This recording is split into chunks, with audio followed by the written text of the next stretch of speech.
ओम शांति। 30/12/2023 बाबा के मधुर महावाक्य हैं। मीठे बच्चे, शुभ कार्य में देरी नहीं करनी है। अपने भाई बहनों को ठोकर खाने से बचाना है। भू कर आप समान बनाना है। प्रश्न: किस बात का अनर्थ होने से भारत कौड़ी मिसल बन गया है? उत्तर: सबसे बड़ा अनर्थ हुआ है जो गीता के स्वामी को भूल गीता ज्ञान से जन्म लेने वाले बच्चे को स्वामी कह दिया। इसी एक अनर्थ के कारण सभी बाप से बेमुख हो गए हैं। भारत कौड़ी तुल्य बन गया है। अभी तुम बच्चे बाप से सम्मुख में सच्ची गीता सुन रहे हो, जिस गीता ज्ञान से ही देवी देवता धर्म स्थापन होता है। तुम श्री कृष्ण के समान बनते हो। गीत किसने ये सब खेल रचाया? ओम शांति।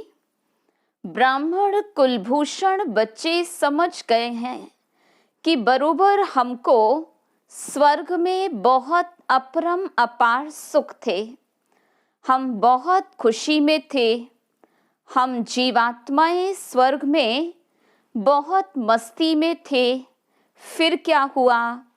रंग रूप की माया आकर चटकी। विकारों के कारण ही इसको नरक कहा जाता है। नरक तो सारा है। अब ये जो भ्रमरी का मिसाल देते हैं, भ्रमरी और ब्राह्मणी दोनों का काम एक है। भ्रमरी का मिसाल तुम्हारे ऊपर है। भ्रमरी कीड़े ले जाती है, घर बनाकर उसमें कीड़े डाल देती है। ये भी नरक है। सब कीड़े हैं, परंतु सब देवी देवता धर्म वाले कीड़े नहीं। जो भी धर्म वाले हैं सब नरकवासी कीड़े हैं। अब देवी देवता धर्म के कीड़े कौन हैं, ये कैसे पता पड़े कि ये ब्रह्मा वंशी ब्राह्मणियां हैं जो बैठ भू करती हैं। जो देवता धर्म के होंगे वही ठहर सकेंगे, जो नहीं होंगे ठहरेंगे नहीं। नरकवासी कीड़े तो सभी हैं। सन्यासी भी यही कहते कि नरक का सुख काग विष्ठा समान है। उनको ये पता नहीं कि स्वर्ग में अथाह सुख है।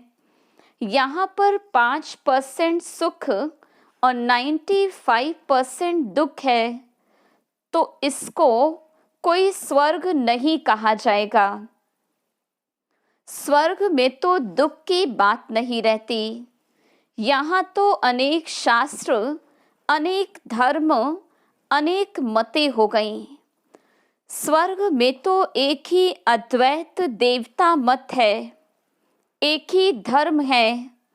तो तुम हो ब्राह्मणियां, तुम भू करती हो। फिर जो इस धर्म के हैं वो ठहर जाते हैं।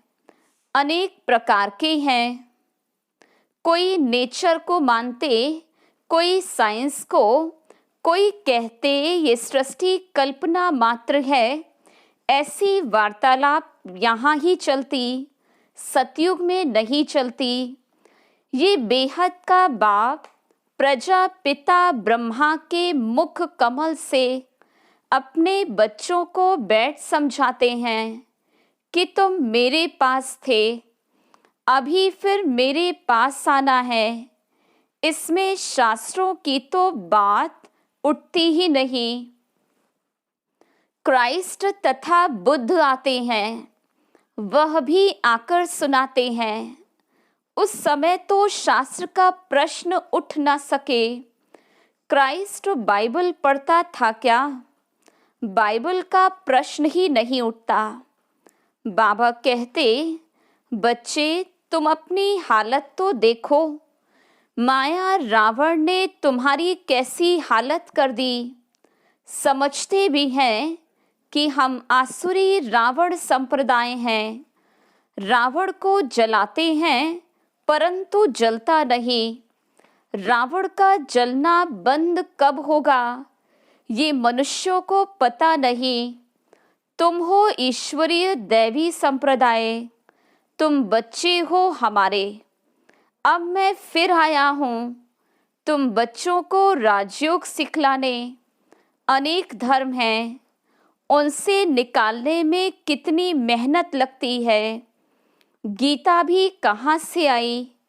आदि सनातन धर्म जो था उनकी निशानियां कहाँ से निकली, जो फिर ऋषि मुनियों ने बैठ बनाई, जो अब तक सुनते आए हैं। वेद किसने गाए? वेदों का बाप कौन है? बाबा कहते कि गीता का भगवान मैं हूँ। गीता माता रची शिव बाबा ने, उनने जन्म लिया श्री कृष्ण ने, उनसे साथ राधे आदि सब आ जाते। पहले तो है ही ब्राह्मण। तुम बच्चों को निश्चय है कि वो हमारा मोस्ट बिलवेड बाप है, जिनको सब कहते ओ गॉडफादर रहम करो। भक्त पुकारते हैं कि कैसे दुख से छूटे। अगर भगवान सर्वव्यापी हो तो फिर पुकारने की बात नहीं, मुख्य है गीता की बात। कितने यज्ञ आदि रचते, अब तुम ऐसे पर्चे छपाओ। अब कितना अनर्थ हो गया है, जहां तहां देखो गीता लिखते रहते। गीता किसने रची, किसने गाई, कब गाई, किसने बनाई, कुछ भी पता नहीं। श्री कृष्ण का भी यथार्थ परिचय नहीं है।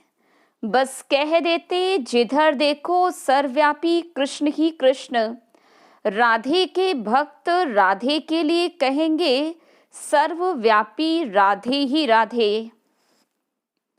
एक निराकार परमात्मा को ही कहे तो भी ठीक, सबको क्यों सर्वव्यापी कर दिया है। गणेश के लिए भी कहेंगे सर्वव्यापी। एक ही मथुरा शहर में कोई कहेंगे श्री कृष्ण सर्वव्यापी, कोई कहेंगे राधे सर्वव्यापी है। कितनी मूंछ हो गई। एक की मत न मिले दूसरे से। एक ही घर में बाप का गुरु अलग तो बच्चे का गुरु अलग। वास्तव में गुरु किया जाता है वानप्रस्थ में। बाबा कहते मैं भी आया हूँ इनकी वानप्रस्थ अवस्था में। दुनिया में तो जितना जो बड़ा गुरु होता उनको उतना नशा रहता है। आदि देव को महावीर भी नाम दिया जाता। हनुमान को भी महावीर कहते। महावीर तो तुम शक्तियां हो। दिलवाड़ा मंदिर में शक्तियों की शेर पर सवारी है और पांडवों की हाथियों पर। मंदिर बड़ा युक्ति से बना हुआ है, हूबहू तुम्हारा यादगार है। तुम तो उस समय होंगे नहीं जो तुम्हारा चित्र दें। मंदिर तो द्वापर में बने हैं, तो तुम्हारे चित्र कहाँ से आएंगे। सर्विस तो तुम अभी कर रहे हो, बातें सब अभी की हैं। उन्होंने बाद में शास्त्र बनाए। हम अगर गीता का नाम न लें तो मनुष्य समझेंगे पता नहीं ये कौन सा नया धर्म है, कितनी मेहनत लगती है। वो इस दुनिया में सिर्फ धर्म स्थापन करते। तुमको तो नई दुनिया के लिए बाबा तैयार कर रहे हैं। बाबा कहते हैं मेरे जैसा कर्तव्य कोई कर न सके। सब पतितों को पावन बनाना पड़ता है। अब तुम बच्चों को वार्निंग देनी पड़े। भारत में कितना अनर्थ हो गया है, जिस कारण ही भारत कौड़ी तुल्य बना है। बाप ने गीता माता द्वारा श्री कृष्ण को जन्म दिया। उन्होंने फिर श्री कृष्ण को गीता का स्वामी बना दिया। गीता का स्वामी तो शिव है। उसने गीता से श्री कृष्ण को जन्म दिया। तुम सब संजय हो। सुनाने वाला एक शिव बाबा। प्राचीन देवी देवता धर्म का रचने वाला कौन।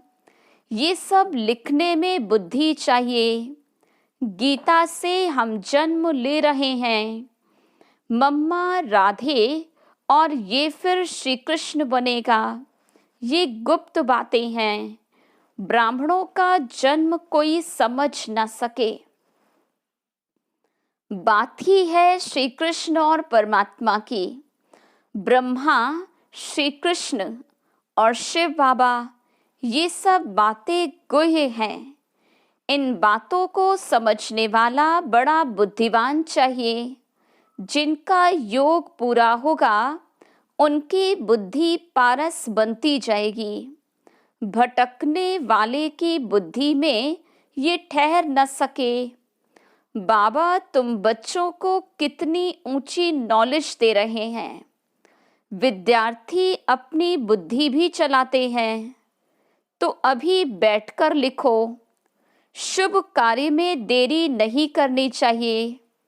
हम सागर के बच्चे अपने भाई बहनों को बचाएं। बेचारे ठोकर खाते रहेंगे, कहेंगे बीके इतनी रणियां मारते हैं, कुछ तो बात होगी। लाखों पर्चे छपवाकर गीता पाठशालाओं आदि में बांटो। भारत अविनाशी खंड है और सर्वोत्तम तीर्थ है। जो बाप सबको सद्गति देते हैं, उनके तीर्थ स्थान को गुम कर दिया है, तो फिर उनका नाम निकालना पड़े। फूल चढ़ाने लायक एक शिव ही है, बाकी तो सब व्यर्थ है। गीता पाठशालाएं बहुत हैं, तुम वेश बदलकर वहां जाओ, फिर भल समझे ये बीके की होगी।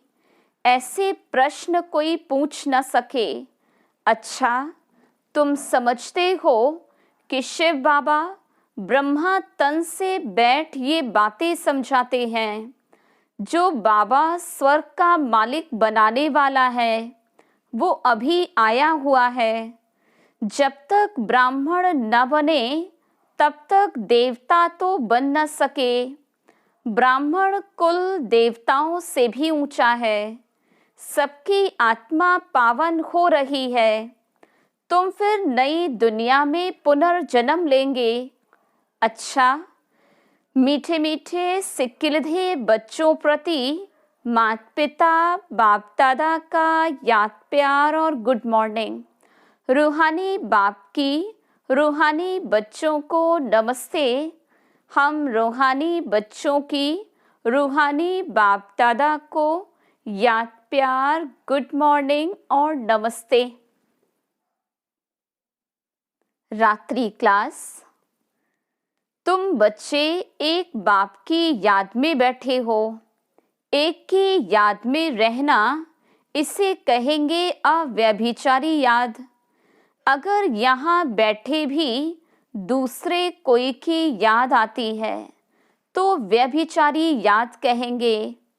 खाना पीना रहना एक घर में, याद दूसरे को करना, ये तो ठगी हो गई। भक्ति भी जब तक एक शिव बाबा की करते तब तक अव्यभिचारी भक्ति हुई। फिर औरों को याद करना, ये व्यभिचारी भक्ति हो जाती। अभी तुम बच्चों को ज्ञान मिला है। एक बाप कितनी कमाल करते हैं।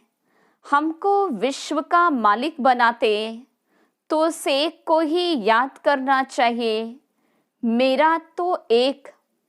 परंतु बच्चे कहते हैं शिव बाबा की याद भूल जाती है। वाह, भक्ति मार्ग में तो तुम कहते थे हम एक की ही भक्ति करेंगे, वही पतित पावन है, और तो कोई को पतित पावन नहीं कहा जाता। एक को ही कहा जाता, वही ऊंचे से ऊंचा है। अभी तो भक्ति की बात ही नहीं, बच्चों को ज्ञान है। ज्ञान सागर को याद करना है। भक्ति मार्ग में कहते आप आएंगे तो हम आपको ही याद करेंगे। तो ये बातें याद करनी चाहिए।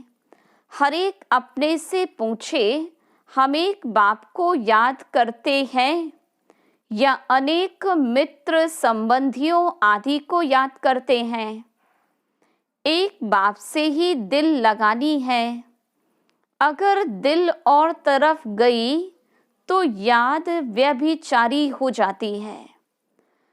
बाप कहते बच्चे मामेकम याद करो, फिर वहां तुम्हें दैवी संबंधी मिलेंगे। नई दुनिया में सभी नए मिलेंगे। तो अपनी जांच रखनी है कि हम किसको याद करते हैं। बाबा कहते तुम मुझ पारलौकिक बाप को याद करो। मैं ही पतित पावन हूँ। कोशिश कर और तरफ से बुद्धि योग हटाकर बाप को याद करना है। जितना याद करेंगे उतना ही पाप कटेंगे। ऐसा नहीं कि जितना हम याद करेंगे उतना बाबा भी याद करेंगे। बाप को कोई पाप थोड़े ही काटने हैं। अभी तुम यहाँ बैठे हो पावन बनाने के लिए। शिव बाबा भी यहाँ हैं। उन्हें अपना शरीर तो नहीं है, लोन लिया हुआ है। तुम्हारी बाप से प्रतिज्ञा की हुई है। बाबा आप आएंगे तो हम आपके बन नई दुनिया के मालिक बनेंगे। अपने दिल से पूछते रहो। ये तो जानते हो बुद्धि योग की लिंक घड़ी घड़ी बाप से टूट जाती है। बाबा जानते हैं लिंक टूटेगी, फिर याद करेंगे, फिर टूटेगी। बच्चे नंबरवार तो पुरुषार्थ करते ही हैं। अच्छी रीति याद में रहें तो इस डिनाइस्टी में आ जाएंगे। अपनी जांच करते रहो, डायरी रखो। सारे दिन में हमारा बुद्धि योग कहाँ कहाँ गया। तो फिर बाबा समझाएंगे आत्मा में जो मन बुद्धि है वो भागती है। बाबा कहते भागने से घाटा पड़ जाएगा। मुझे याद करने से बहुत फायदा है, बाकी तो नुकसान ही है।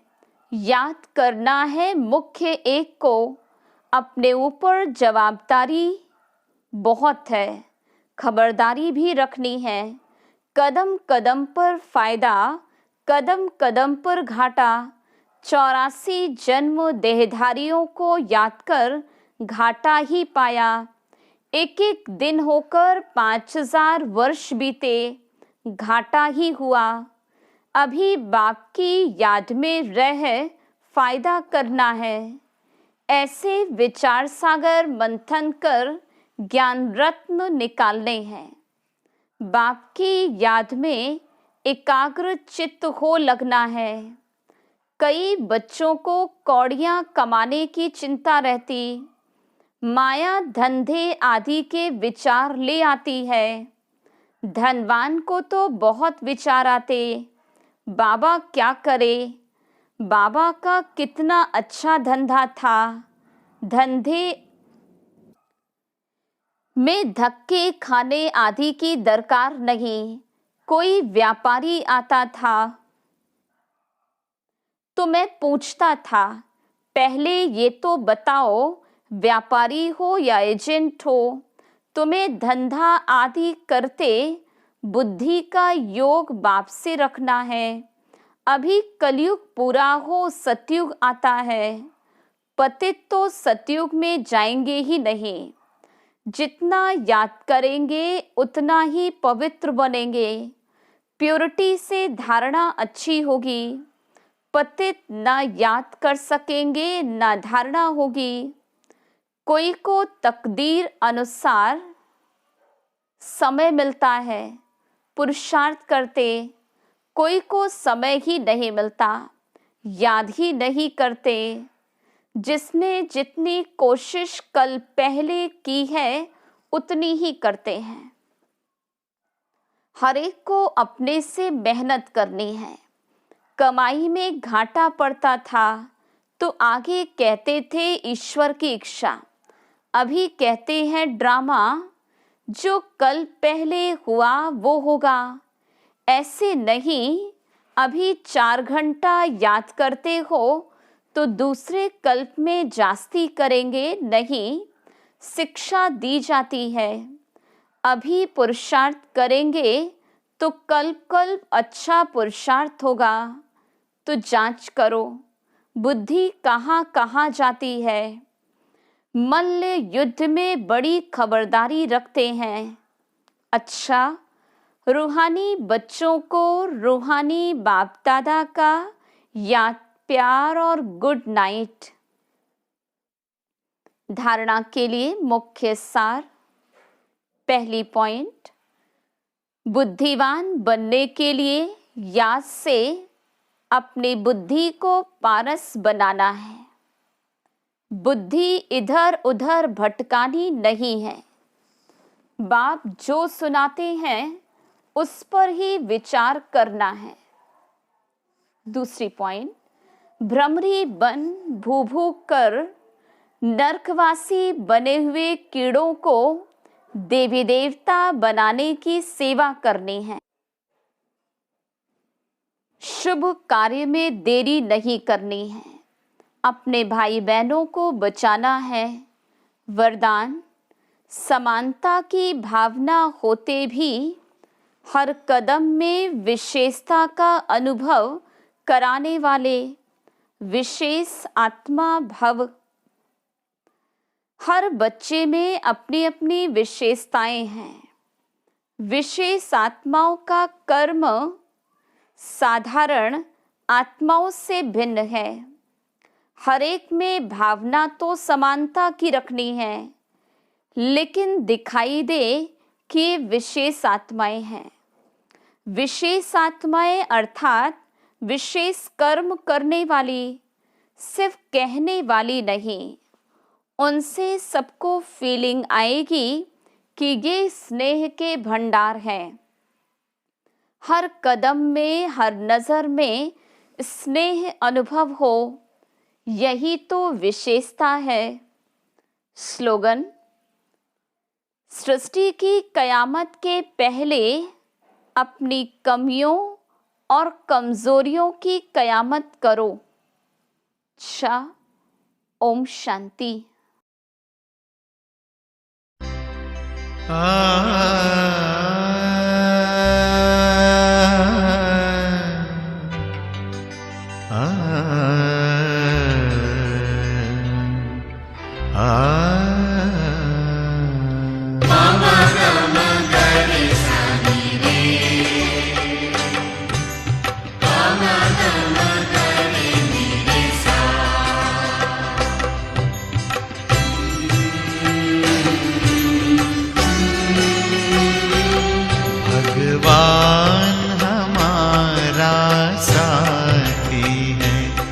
भगवान हमारा साथी है। हम उनके संग संग रहते हैं, वो अपने संग संग रहते हैं। जैसे दीपक में बाती है, भगवान हमारा साथी है।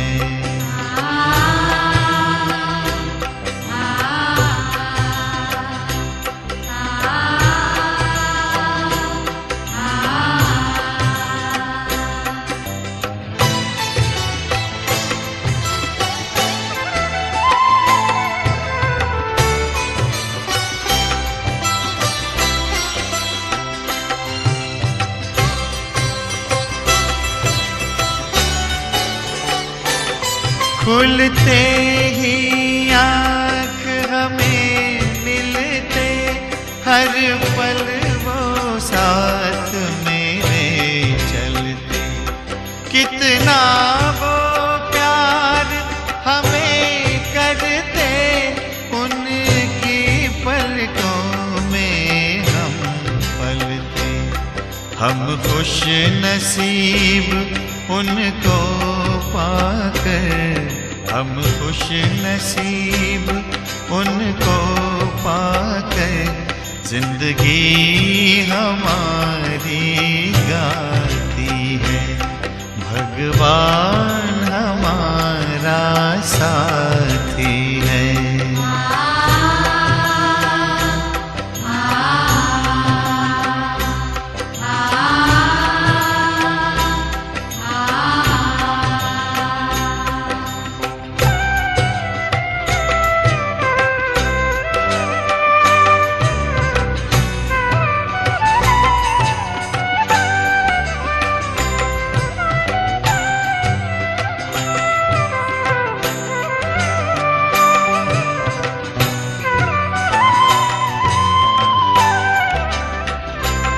इतना दुलार माँ की ममता, हम प्यार पिता का पाते हैं। शिक्षा देते, रक्षा करते, अपना सर्वस्व लुटाते हैं।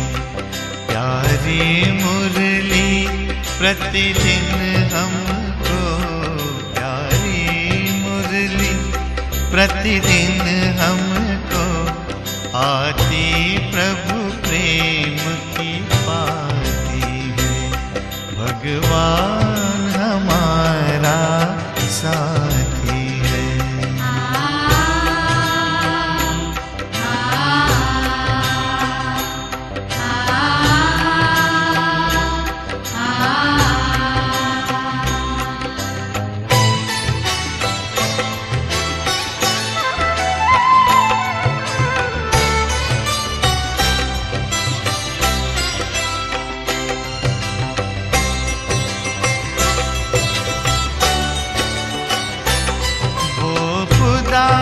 दोस्त है खिदमत में, हाजिर है हजार भुजाओं से।